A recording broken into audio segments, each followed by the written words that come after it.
and press the auto button here. This is a very easy way to show you what's going on inside of the blender because it's a little bit more difficult to see to the eye unless you're standing close, but you can see some of the bubbles if you look at the water line here. Whatever you put inside, we're expanding the volume by taking out 90% of the oxygen. It's expanding those fibers in your fruits and vegetables, making it for an easier blending process, also making sure that you're getting the maximum nutritional value out of your fruits and vegetables. This also prevents the oxidation process from beginning.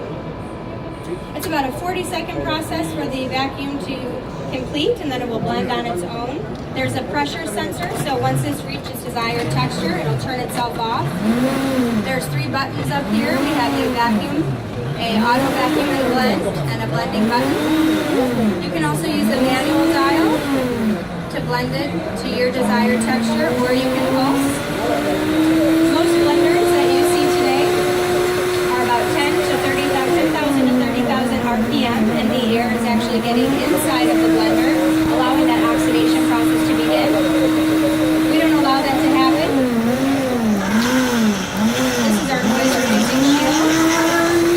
The Kuvings SV500 blender goes up to 32,000 RPM with 3.5 horsepower.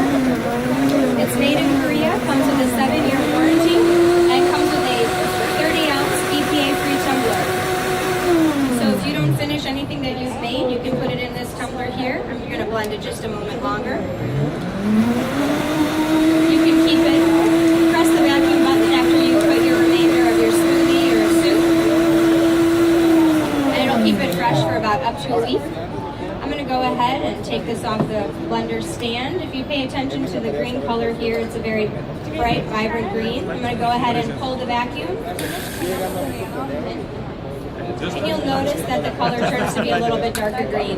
So we're preventing that oxidation process from beginning and happening while we're blending. We've also got a little demo up here to show you that we've used an original blender at 8:30 in the morning and our Kuvings vacuum blender, so you can see that the separation began immediately. It also isn't going to give you that frothy film and those air bubbles. It's a very clean, smooth pour, resulting in a delicious taste. We're going to go ahead and pull the cover off of here and pull the vacuum seal, removing the vacuum.